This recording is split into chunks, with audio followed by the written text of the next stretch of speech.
Williams had been working as a housekeeper for the Henderson family for almost 3 years when her world turned upside down on that cold Tuesday morning in March.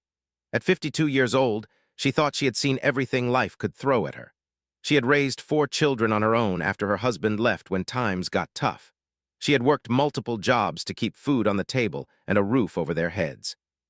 She had watched her eldest daughter Sarah struggle through college, while working nights at a diner to pay for books and tuition. What never expected was to find someone she thought was dead, lying unconscious behind the dumpster of the fancy neighborhood where she worked every day.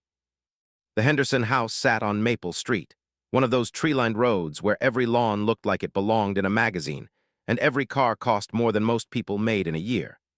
Took the bus there every morning at 6:30, arriving by 7 to start her daily routine of cleaning, organizing, and making sure everything was perfect for when Mr. and Mrs. Henderson returned from their business trips or social events. The Hendersons were not unkind people, but they lived in a world so different from that sometimes she felt invisible when she moved through their marble hallways and pristine rooms. Mrs. Henderson would leave notes about what needed special attention that day, always ending with "thank you" in her careful handwriting. Mr. Henderson would nod politely when he saw her, sometimes asking about her children, though suspected he never really listened to her answers. That Tuesday started like any other day. Unlocked the side door with the key Mrs. Henderson had given her and stepped into the immaculate kitchen. The morning light streamed through the large windows, illuminating the granite countertops that would polish until they gleamed. She hung her coat on the hook by the door and tied her hair back with the same blue she had worn to work for years. The house was quiet except for the gentle hum of expensive appliances. The Hendersons were in Europe for 2 weeks, which meant had the place to herself. She could work at her own pace, listen to her gospel music on the small radio she kept in her cleaning cart, and take a proper lunch break sitting at the kitchen table instead of standing by the sink. She began her routine in the master bedroom, stripping the sheets even though no one had slept in them, because Mrs. Henderson insisted on fresh linens every 3 days whether they were home or not. As she worked, thought about her daughter Sarah, who had called the night before with exciting news about a job interview at a law firm downtown. Sarah had always been the of her children, the one who never gave up even when things seemed impossible. Remembered when Sarah was 12 and came home crying because her teacher had suggested she might be better suited for vocational training instead of college preparation classes. That night, had sat at their kitchen table helping Sarah with her math homework until nearly midnight, both of them determined to prove that teacher wrong. Now, Sarah was finishing her final year of law school, working part-time at a legal aid clinic, and preparing to take the bar exam. The irony was not lost on that she spent her days cleaning the homes of people who had never wondered how they would pay for their children's education, while her own brilliant daughter had worked herself nearly to exhaustion to achieve her dreams, but was proud, deeply proud, of what Sarah had accomplished despite all the obstacles. After finishing the bedrooms, moved to the living areas. The Henderson house was decorated in what Mrs. Henderson called modern traditional style, which seemed to mean expensive furniture that looked like it belonged in a museum rather than a home where people actually lived. Dusted each piece carefully, knowing that Mrs. Henderson had a particular way she liked things arranged. Around 10 o'clock, decided to take the trash out to the large bins behind the house. The Hendersons had a service that collected garbage twice a week and always made sure everything was properly sorted and the bins were positioned correctly on the curb. It was one of those small details that Mrs. Henderson noticed and appreciated. The March air was crisp, with that sharp edge that promised winter was not quite ready to give way to spring. Wheeled the bins from the garage to the street, her breath creating small clouds in the cold air. The neighborhood was quiet at this time of day, with most people already at work and children at school. As she positioned the recycling bin next to the garbage container, heard a sound that made her freeze. It was soft, almost like a moan, coming from somewhere nearby.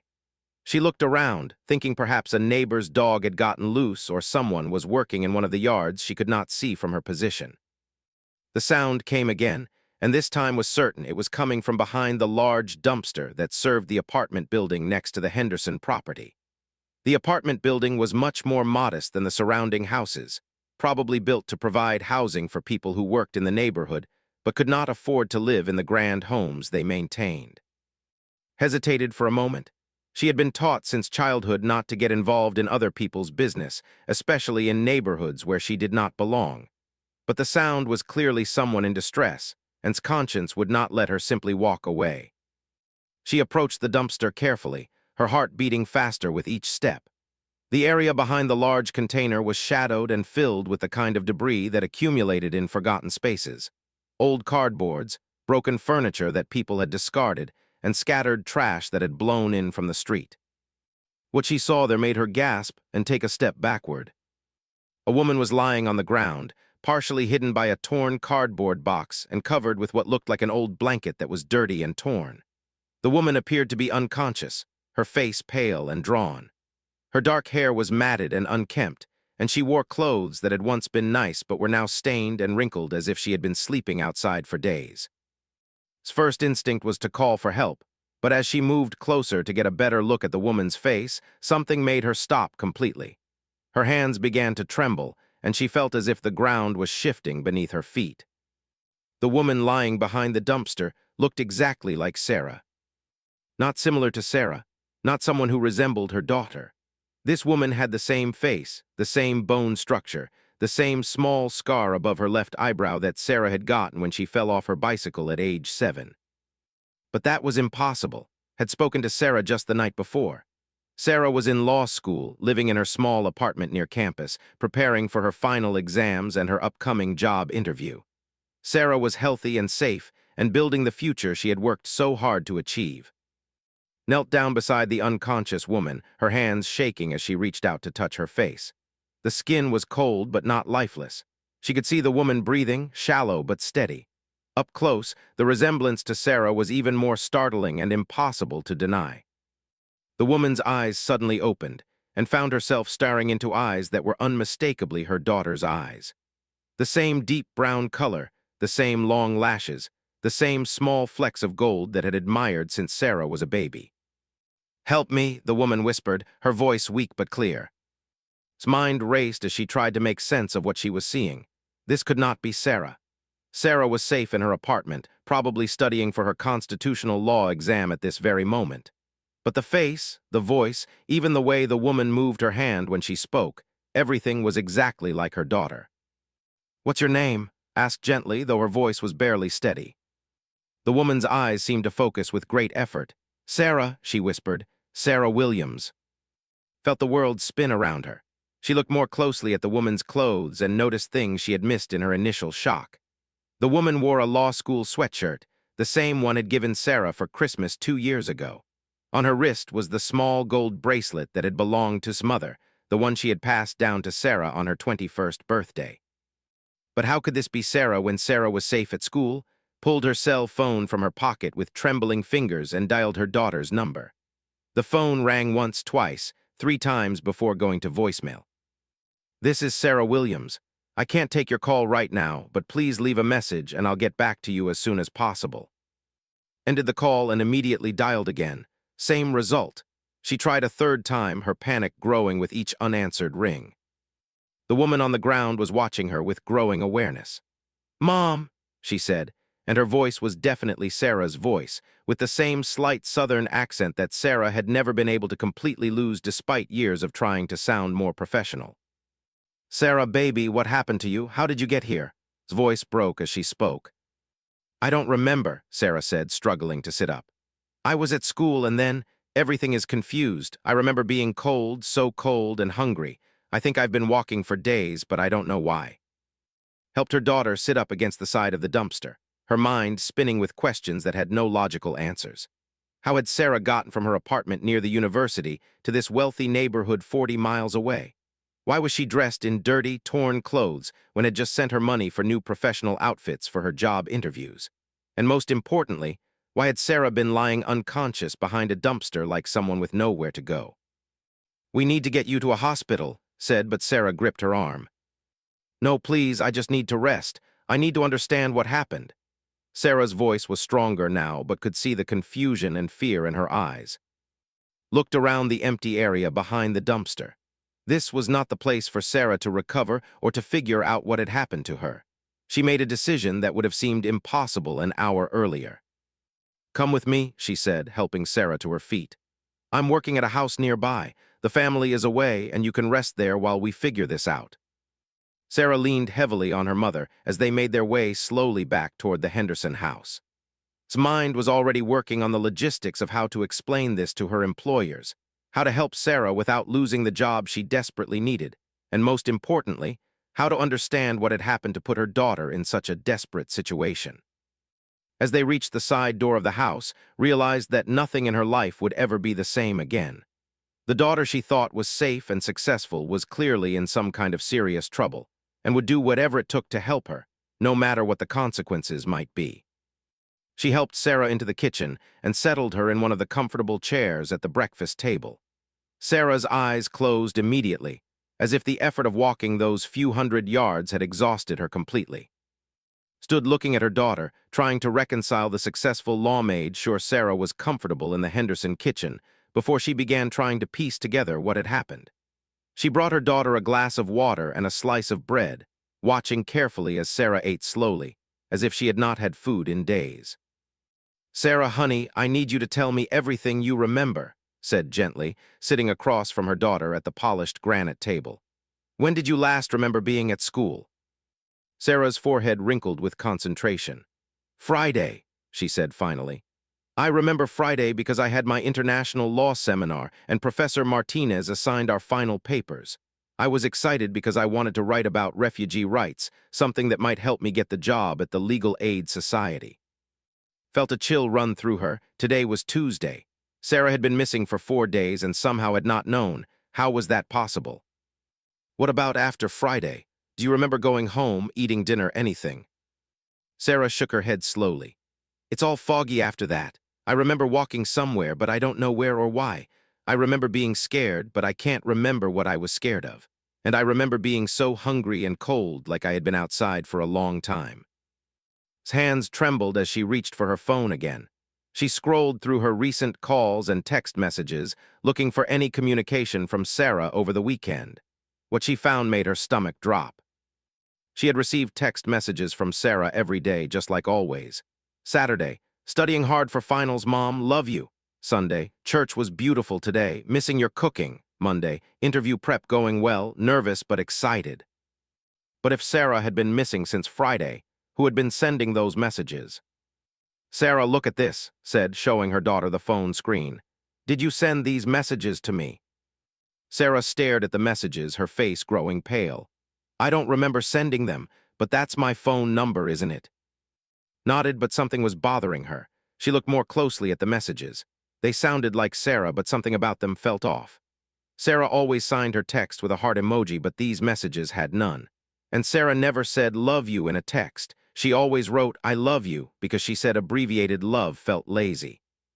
"Where is your phone now?" asked. Sarah looked down at her hands, then felt around in the pockets of her dirty jacket. "I don't know. I don't remember having it." Stood up and began packing around the kitchen, her mind racing. Someone had Sarah's phone and was pretending to be her. Someone who knew enough about their relationship to send believable messages, but not enough to get all the details right. But who would do such a thing, and why? "Sarah, I need to ask you something, and I want you to think carefully before you answer. Have you been having any problems at school? Money troubles, problems with other students, anything that might explain this?" Sarah was quiet for a long moment, staring at her hands folded in her lap.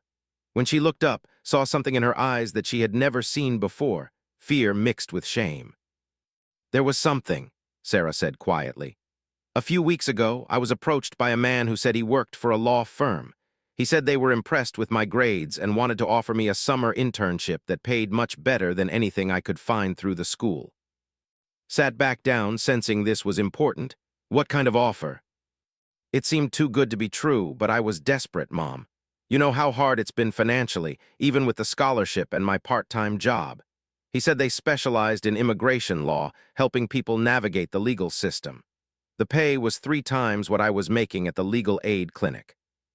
"Did you take the job?" Sarah nodded slowly. "He gave me some files to review, said it was a test to see if I was qualified for the position. The cases seemed legitimate, families trying to get visas, people seeking asylum. I spent hours researching precedents and writing briefs." "What happened then?" After I turned in my work, he said I had passed the test and wanted me to start immediately. But when I got to the address he gave me, it wasn't a law firm at all. It was just an empty office building. Felt her heart sink. What did you do? I called the number he had given me, but it was disconnected. I started asking around, trying to find out if anyone at school had heard of this law firm. That's when I discovered something terrible. Sarah paused, her hands shaking as she reached for her water glass. Waited patiently, though every instinct told her that what she was about to hear would explain everything. The cases he gave me to work on weren't real cases, Mom. They were files stolen from the legal aid clinic where I work. But the names had been changed, and the documents had been altered. Someone was using the information about real families to create fake cases. For what purpose?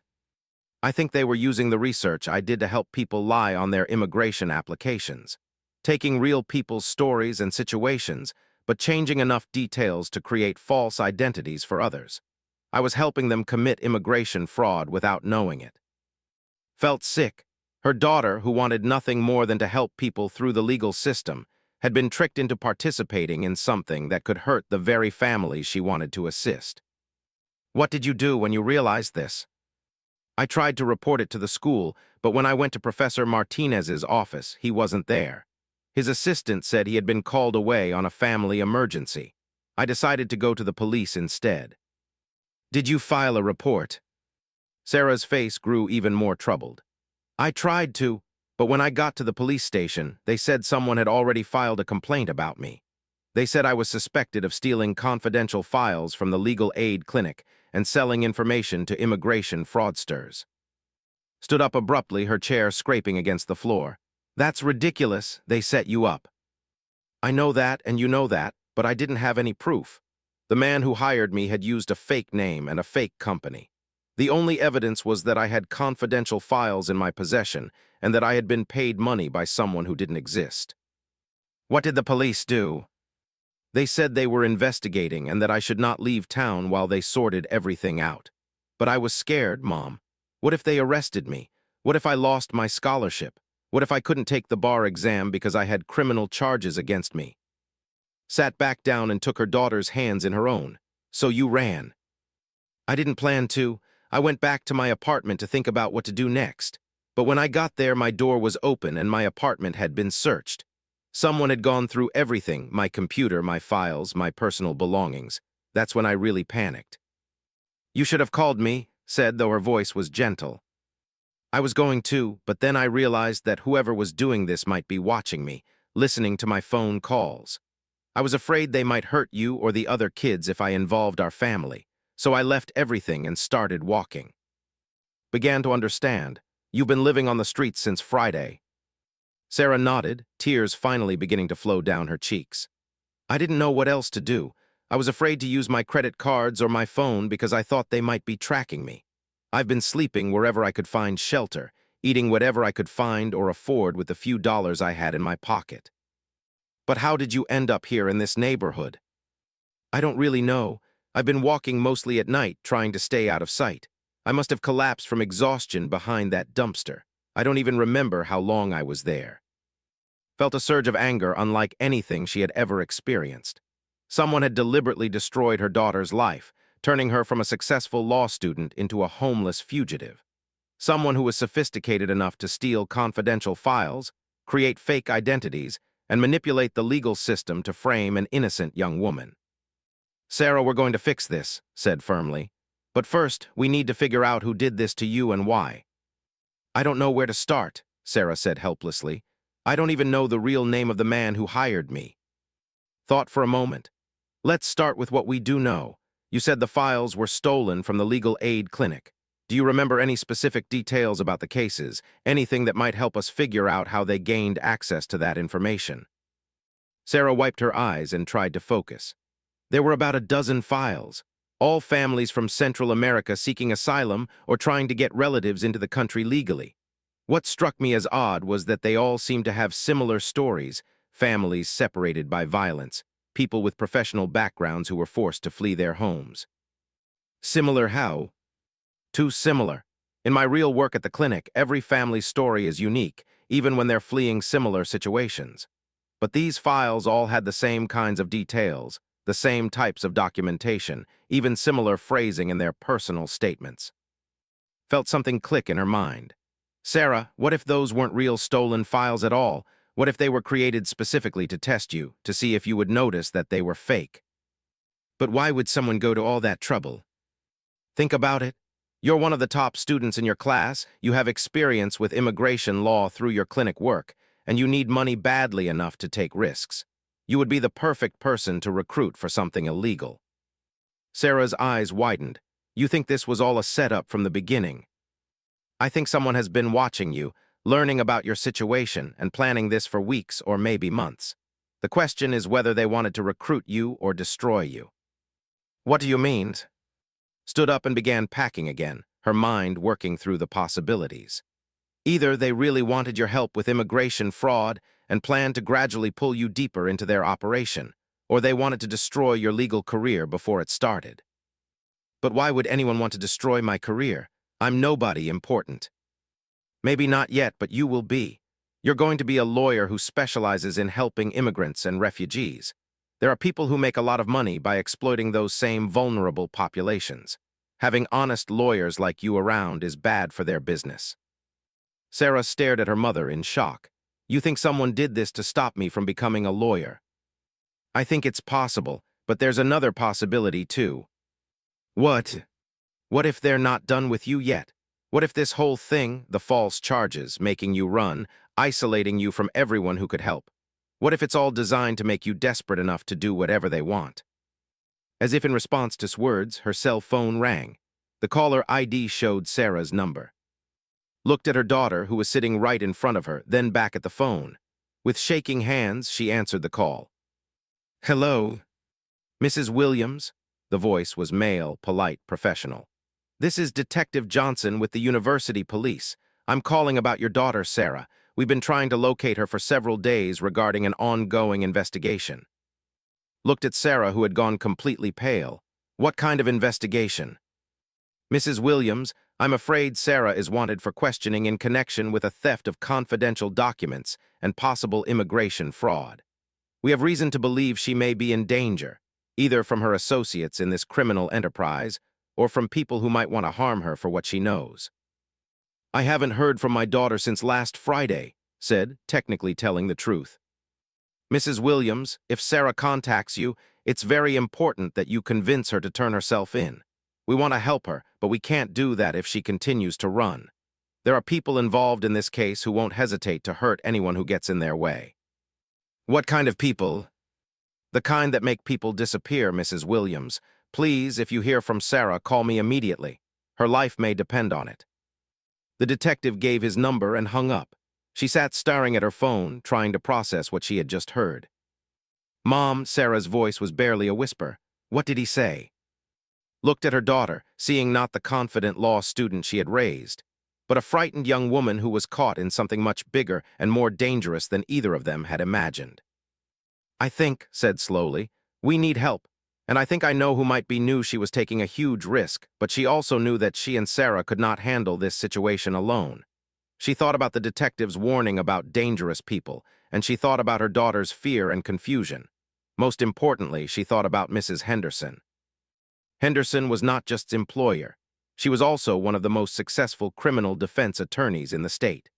Had overheard enough phone conversations and seen enough legal documents around the house to know that Mrs. Henderson specialized in cases involving organized crime and federal investigations. If anyone would know how to help Sarah, it would be Henderson.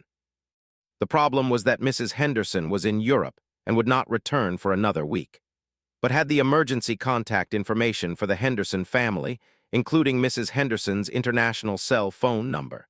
She had never used it before, but Mrs. Henderson had told her to call if there was ever a serious emergency at the house.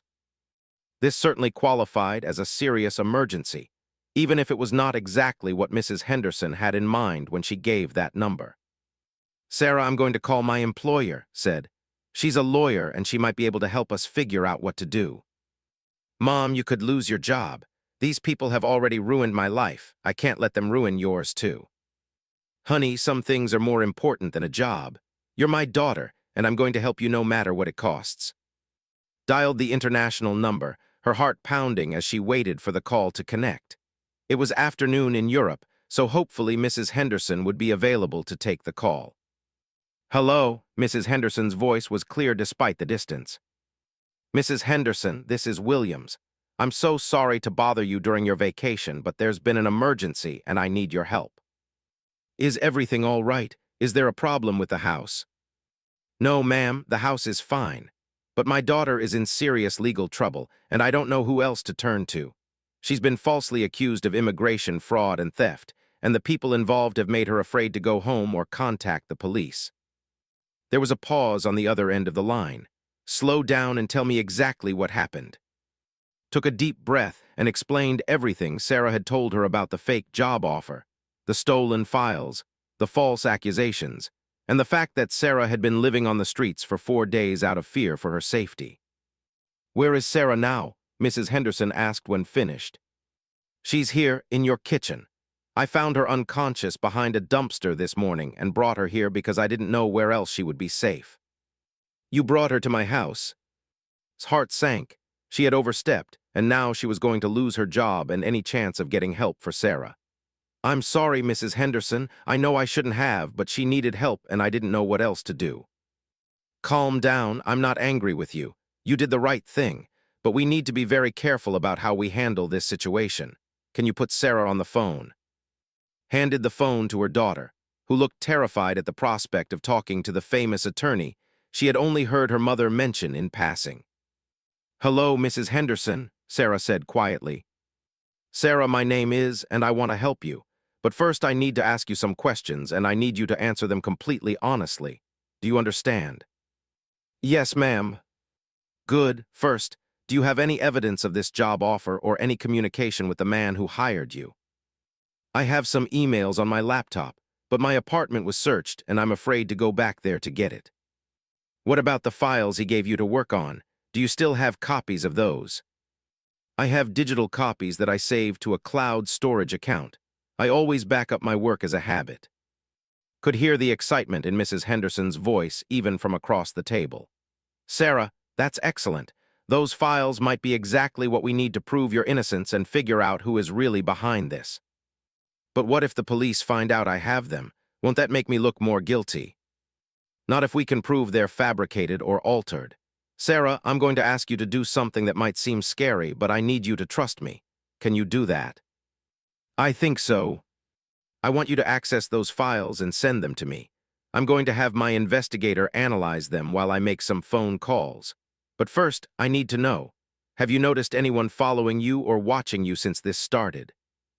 Sarah thought for a moment. "Maybe. A few times when I was walking at night, I thought I heard footsteps behind me, but when I turned around, no one was there.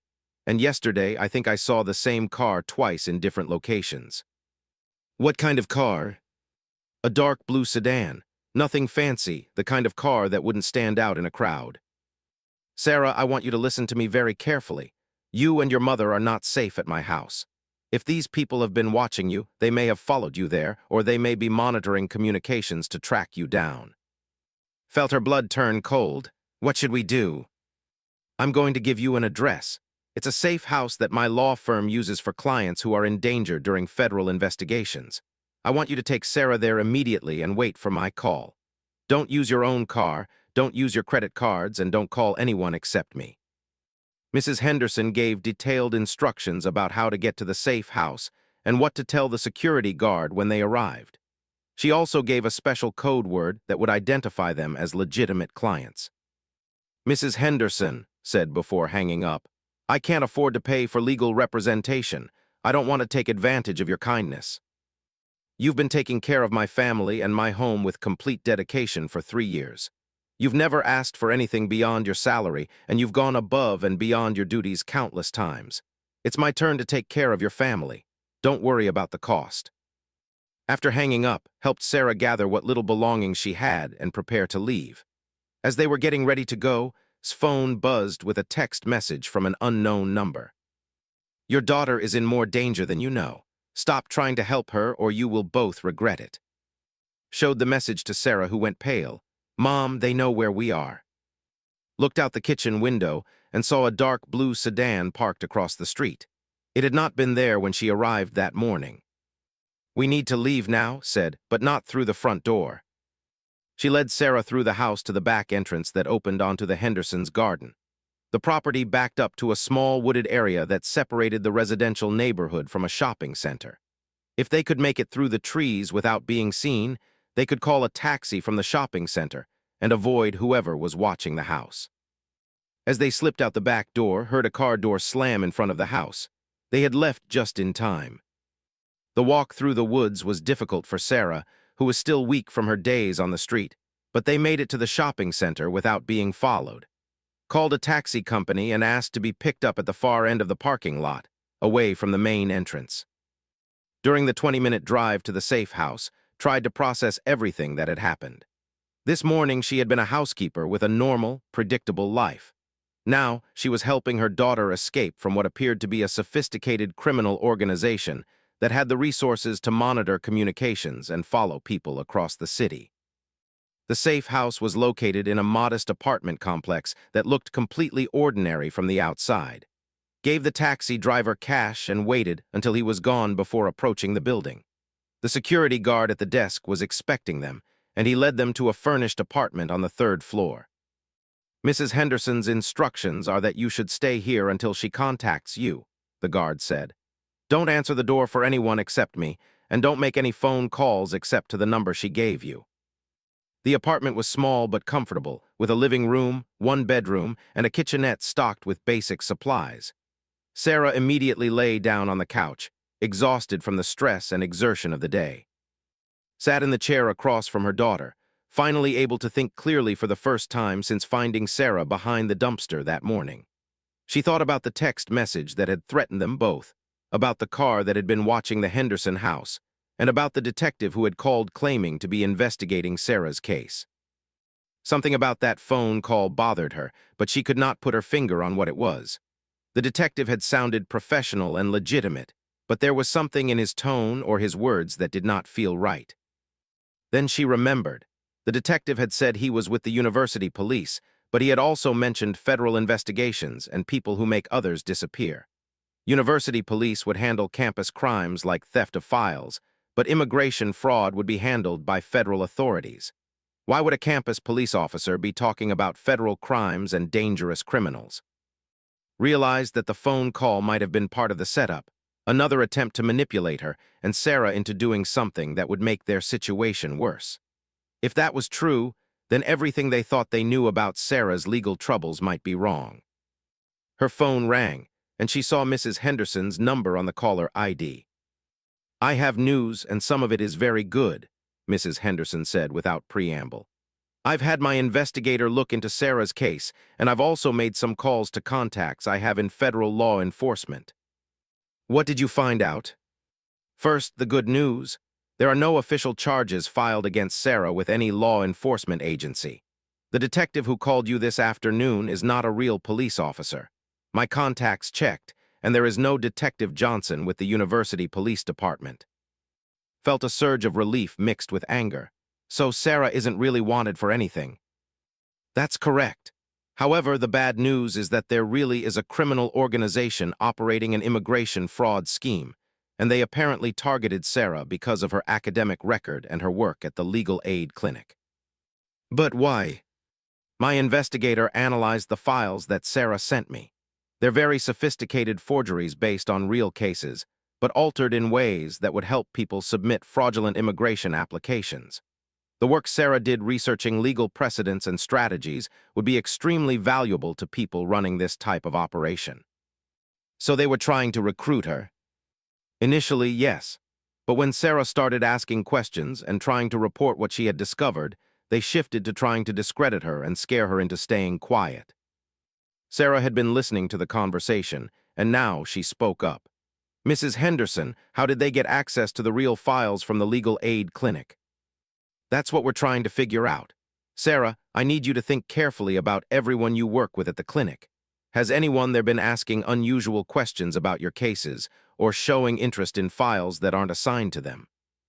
Sarah was quiet for a moment. "There's a new volunteer who started about 2 months ago. She said she was a paralegal student, and she was always very interested in learning about different types of cases. She asked me a lot of questions about the filing systems and how the case information was organized. What was her name? Jennifer Martinez. She said she was Professor Martinez's niece, and that's why she was allowed to volunteer even though she hadn't completed all the usual background checks yet. Heard Mrs. Henderson typing on what sounded like a computer keyboard. Sarah, I just looked up Professor Martinez's family information in the university directory. He doesn't have a niece named Jennifer. In fact, he doesn't have any nieces at all. The pieces were falling into place. Someone had planted an undercover operative in the legal aid clinic to gather information and identify potential recruits for the fraud operation. When Sarah proved to be too honest and too smart to manipulate easily, they had tried to frame her and destroy her legal career. Mrs. Henderson, what do we do now? Asked. Now we go on the offensive. I'm flying back tomorrow, and when I get there, we're going to set a trap for these people. But first, I need you and Sarah to stay hidden and safe for the next 24 hours. Can you do that? We can try. Don't try, do it. These people have already shown that they're willing to escalate their tactics when they don't get what they want. Until we can expose them and get them arrested, you and Sarah are both in real danger. After Mrs. Henderson hung up, sat looking at her daughter, who had fallen asleep on the couch despite everything that was happening. Sarah looked so young and vulnerable lying there and felt a fierce protective instinct that surprised her with its intensity. She had always been proud of Sarah's accomplishments and ambitions, but she had also worried that her daughter's determination to succeed might lead her into situations where her idealism would make her vulnerable to people with fewer scruples. Now that fear had become reality, but was amazed by how strong and resourceful Sarah had proven to be under pressure. Even when she was scared and confused, Sarah had tried to protect her family by staying away from them. Even when she was homeless and hungry, she had refused to compromise her principles by knowingly participating in something illegal. Made a silent promise to herself and to her sleeping daughter. Whatever it took, whatever she had to risk, she would make sure that the people who had tried to destroy Sarah's future would face justice for what they had done. But first, they had to survive the next 24 hours able to provide it. Student woke up the next morning to the sound of Sarah screaming. She ran from the bedroom to the living room and found her daughter sitting up on the couch, her eyes wide with terror, looking around the unfamiliar apartment as if she did not know where she was. Sarah, it's okay. You're safe. It was just a dream. Sarah focused on her mother's face and slowly began to calm down. I dreamed I was back behind the dumpster, but this time there were men looking for me. They had guns, and they were saying they were going to make sure I never against them. Sat down beside her daughter and put her arms around her. It was just a nightmare. We're in the safe house, and Mrs. Henderson is going to help us fix all of this. But even as she spoke the comforting words, could not shake the feeling that Sarah's dream might not be entirely unrealistic. The people they were dealing with had already shown they were willing to go to great lengths to protect their operation. As if responding to her thoughts, phone rang. She saw Mrs. Henderson's number and answered quickly. I have good news and bad news. Which do you want first? The bad news. My investigator did some more digging last night, and we've discovered that this criminal organization is much larger than we initially thought. They're not just running immigration fraud. They're involved in human trafficking, money laundering, and document forgery on an international scale. Felt her stomach drop, and the good news. The FBI has been investigating them for months, and they've been looking for someone on the inside who could help them gather evidence. Sarah's situation might actually be the break they've been waiting for. What do you mean? I spoke with a federal agent named this morning. She says that if Sarah is willing to cooperate with their investigation, they can offer her protection and clear her name completely. What kind of cooperation? They want Sarah to go back to the legal aid clinic and act as if nothing happened. The fake Jennifer Martinez is still volunteering there, and they want Sarah to gather evidence about how the operation works. Felt a surge of panic. Absolutely not. They want to use my daughter as bait. I know it sounds dangerous, but agent says they'll have undercover agents watching Sarah at all times. And this might be the only way to ensure that these people can never hurt Sarah or anyone else again. Let me talk to Sarah about it.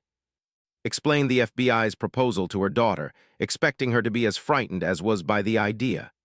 Instead, Sarah listened thoughtfully and then surprised her mother with her response. "I want to do it," Sarah said firmly. "These people have been preying on vulnerable families, using their desperation to make money while putting them at risk of deportation or worse. If I can help stop them, then what happened to me will have been worth something." "Sarah, you could be killed." "Mom, I could be killed anyway if we don't stop them. They've already shown that they're willing to escalate when they don't get what they want. At least this way, we're fighting back instead of just running and hiding." Called Mrs. Henderson back and told her about Sarah's decision. If she's determined to do this, what's the next step? Agent wants to meet with Sarah this afternoon to discuss the details. But first, they need to stage Sarah's return in a way that looks natural to the people who have been watching her. What do you mean? They want Sarah to appear to turn herself in to the university police, as if she's scared and confused and doesn't know what else to do. The fake Detective Johnson will probably contact her again, and this time they want her to agree to meet with him. Felt like her heart was going to stop. They want her to meet with the fake detective, the one who threatened us. Yes, but she won't really be alone. The FBI will have agents positioned everywhere, and Sarah will be wearing a wire to record everything he says. If this Johnson character is who they think he is, he'll try to recruit Sarah for their operation rather than arresting her. And if he doesn't? Mrs. Henderson was quiet for a moment. "I won't lie to you. There are risks involved. But Agent has been working organized crime cases for 15 years, and she says this is the best chance they've had to get evidence that will hold up in court." 3 hours later, found herself sitting in a coffee shop across the street from the university police station, watching through the window as Sarah walked up to the front entrance. Every instinct she had as a mother was screaming at her to run over there and drag her daughter away from this dangerous plan. But she also knew that Sarah was right. They could not spend the rest of their lives running and hiding from people who had the resources to track them down anywhere they went. The only way to truly be safe was to make sure these criminals were arrested and prosecuted. His phone buzzed with a text message from a number she did not recognize. "Your daughter just made a very smart decision. Tell her to wait for our call." 20 minutes later, Sarah emerged from the police station and walked to the coffee shop where was waiting. "How did it go?" asked as Sarah sat down across from her. Just like Agent said it would. The real campus police were confused about Detective Johnson, but they agreed to file a report about the harassment I've been receiving. Within 10 minutes of leaving the station, I got a call from the fake Johnson. "What did he say?" "He said he was glad I had decided to cooperate with the investigation, and that he wanted to meet me tonight to discuss how I could help clear my name. He suggested we meet at a restaurant near campus." "Are you scared?" Sarah nodded honestly. "I'm terrified, but I'm also angry. These people tried to destroy my life and they're continuing to hurt innocent families. I want them stopped." That evening, waited in the same coffee shop while Sarah went to her meeting with the fake detective. She knew that FBI agents were positioned throughout the restaurant and in the surrounding area, but she also knew that criminals who operated at this level were sophisticated and dangerous. Agent had given a special phone that would allow her to monitor the audio from Sarah's wire in real time. She sat in the corner booth with earphones on, listening to every word of the conversation taking place 3 blocks away. She heard Sarah enter the restaurant and ask for Detective Johnson. A man's voice directed her to a table in the back of the dining room. "Sarah, thank you for coming. I know this must be very stressful for you." The voice sounded exactly like the man who had called phone the day before, professional and reassuring, but with an undertone that made skin crawl. "I just want to clear my name and get back to my studies," Sarah said. Her voice was steady, but could hear the slight tremor that indicated how nervous she was. "Of course you do, and I think we can help each other accomplish that goal. Sarah, the truth is that you stumbled into the middle of a very complex investigation involving international criminal organizations." "What kind of organizations?" "People who exploit immigration laws to make money, often putting vulnerable families at risk. The good news is that your involvement so far appears to have been completely innocent. You were manipulated by people who are very good at identifying and targeting idealistic young people like yourself." Heard the sound of papers being shuffled across a table. These are copies of the files you worked on for the man who approached you, the fake detective continued. Your research was excellent, by the way. You have a real talent for immigration law. Thank you, Sarah said carefully. The problem is that these criminals now see you as a threat because you discovered their operation. They're concerned that you might try to expose them, which could result in serious consequences for a lot of innocent people who are just trying to build better lives for their families. Felt her heart rate increase. This was exactly the kind of manipulation that Agent had warned them about. What kind of consequences? Sarah asked. Well, think about it from their perspective. If their operation is exposed, all of the people they've helped get into the country illegally will be deported, even if those people had legitimate reasons for fleeing their home countries. Children will be separated from their parents. People will be sent back to places where they face persecution or violence. But if what they're doing is illegal? Sarah, immigration law is very complicated. Sometimes the legal system fails people who desperately need help, and sometimes people have to find alternative ways to protect their families. The question is whether you want to be responsible for destroying the lives of hundreds of innocent people. Could hear the anger building in her daughter's voice. Are you asking me to keep quiet about immigration fraud? I'm asking you to think about the bigger picture. These people I work with, they're not criminals in the traditional sense. They're providing a service to people who have nowhere else to turn, and they're willing to compensate you very generously for your discretion and your expertise. Compensate me how? Your law school loans paid off completely. A guaranteed position at a prestigious immigration law firm after graduation, and a substantial cash payment that would ensure you never have to worry about money again. And if I say no? The man's voice became noticeably colder. Sarah, I hope you won't say no. You're a very smart young woman, and I'm sure you understand that there are people involved in this situation who don't like to take no for an answer. Is that a threat? It's a reality.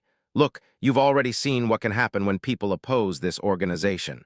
You've spent the last week living on the streets because you tried to report something you didn't understand. Do you really want to make things worse for yourself and your family? Heard Sarah's chair scrape against the floor, as if she had pushed back from the table. I need time to think about this, Sarah said. Of course, but Sarah, don't take too much time. My associates are not known for their patience, and they're already concerned about the attention your disappearance has attracted. I'll call you tomorrow evening for your answer.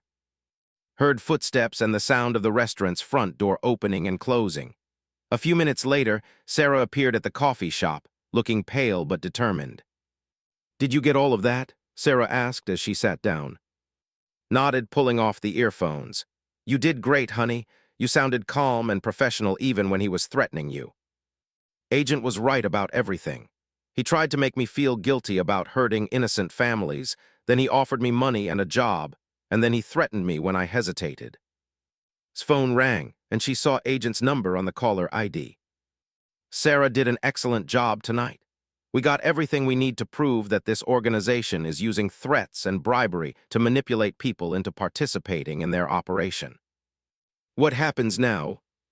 Now we set the final trap. Tomorrow night, Sarah is going to call this fake detective and tell him she's decided to accept their offer.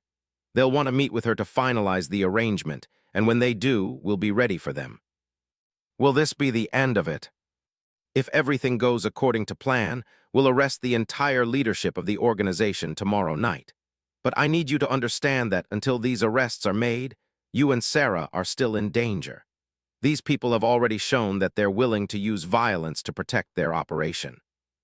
After Agent hung up, and Sarah returned to the safe house. They spent the evening talking about Sarah's future, about her dreams of becoming a civil rights attorney, and about how this experience had only strengthened her determination to fight for justice. Mom, I've learned something important through all of this, Sarah said as they prepared for bed. What's that? Evil people count on good people being too scared or too overwhelmed to fight back. They use our fear and our compassion against us. But if we're willing to stand up to them, even when it's dangerous, we can stop them from hurting other people. Looked at her daughter with a mixture of pride and concern. Sarah had shown incredible courage and maturity throughout this ordeal, but knew that the most dangerous part was still the next evening. Sat in an FBI surveillance van parked 2 blocks away from the warehouse district, where Sarah was supposed to meet with the criminal organization's leadership. Agent had explained that the criminals had chosen this location because it was isolated and gave them multiple escape routes if something went wrong. Watch the video feed from the hidden cameras that agents had installed throughout the area earlier that day. She could see Sarah walking toward the designated meeting place, a supposedly abandoned office building that looked like dozens of others in the industrial district. "She's almost in position," Agent said into her radio. "All units confirm you're ready." Heard responses from agents positioned on rooftops, in nearby buildings, and in unmarked cars throughout the area. The FBI had deployed nearly 30 agents for this operation, a testament to how seriously they took the threat posed by this criminal organization. "Sarah, can you hear me?" Agent spoke into the microphone that connected to the tiny earpiece Sarah was wearing. "Yes, I can hear you clearly. Remember, your job is just to get them talking about their operation and their threats against you and other potential recruits. Don't try to be a hero. As soon as we have what we need, we'll move in." Watched as Sarah approached the building's entrance. According to the intelligence the FBI had gathered, the meeting was supposed to take place on the third floor of the building, in what used to be a conference room when the building housed legitimate businesses. As Sarah entered the building, lost sight of her on the external cameras, but the audio from Sarah's wire remained clear. "Hello, Mr. Johnson," Sarah's voice echoed in what sounded like a large, empty space. "Sarah, thank you for coming. I'm glad you decided to be reasonable about this situation." Recognized the voice of the fake detective who had been manipulating her daughter. "Please come upstairs. There are some people I'd like you to meet." Heard the sound of footsteps on metal stairs, then a door opening and closing. "Sarah, welcome. My name is Carlos, and I'm the person who really runs this organization." The new voice had a slight accent and spoke with the kind of confidence that came from years of being in control. "Mr. Johnson tells me that you're interested in joining our team." "I'm interested in making sure my legal troubles disappear and that my family stays safe," Sarah replied carefully. "Smart answer. That's exactly what we can provide in exchange for your cooperation and your expertise." Heard the sound of chairs scraping against the floor as people sat down. "Sarah, let me explain how our organization works," continued. "We provide immigration services to people who cannot get help through traditional legal channels. Sometimes this means creating new identities for people fleeing persecution. Sometimes it means helping families reunite when government bureaucracy would keep them separated for years." "That sounds noble," Sarah said, "but Mr. Johnson made it clear that what you're doing is illegal." Laws are created by politicians who have never experienced real desperation. When a mother is trying to save her children from violence, when a father is trying to reunite with his family, do you think they care about bureaucratic procedures? Could hear the manipulation in his voice, the way he was trying to make Sarah feel like she would be helping people rather than participating in criminal activity. "Here's what we're offering you, Sarah. We'll pay off your student loans completely. We'll arrange for you to get a position at one of the most prestigious immigration law firms in the country, and we'll pay you $50,000 cash as a signing bonus." "What would I have to do in return?" "Very simple things, really. You'll continue working at the legal aid clinic, but you'll also provide us with information about families who might benefit from our services. You'll help us identify people who are desperate enough to pay for our assistance, and you'll help us understand how the legal system works so we can stay ahead of law enforcement." "What about the files I worked on before, the ones that turned out to be fake?" "Not fake, Sarah. Altered. We take real cases and modify them to create new identities for people who need them. Your legal research helps us make sure those new identities will hold up to scrutiny." Felt sick as she listened to describe how they were exploiting the desperation of immigrant families to line their own pockets. "What if I change my mind later?" Sarah asked. "What if I decide I don't want to work with you anymore?" There was a pause before answered, and when he did, his voice had lost all pretense of friendliness. "Sarah, people don't leave our organization. They become too valuable to us, and they know too much about our operations. But more importantly, they understand that their family's safety depends on their continued cooperation." "Is that a threat?" "It's a reality. Your mother works for Henderson, doesn't she? Has a beautiful house on Maple Street. Your younger brother David attends high school. Your sister Maria works at the downtown public library. It would be very easy for accidents to happen to any of these people if you were to become uncooperative. His blood ran cold as she heard her children's names and details about their daily lives. These people had been watching her entire family, gathering information that could be used to hurt them. Agent spoke quietly into her microphone. "That's enough. We have everything we need. All units move in now." Watch the video screens as black-clad FBI agents emerged from their hiding places and surrounded the building. She heard the sound of doors being kicked in and agents shouting commands through Sarah's wire. "FBI, everyone on the ground now." The audio feed became chaotic with shouting voices, running footsteps, and what sounded like furniture being overturned. Held her breath, terrified that Sarah might be hurt in the chaos. "Sarah, get down and stay down," she heard Agent's voice shouting over the noise.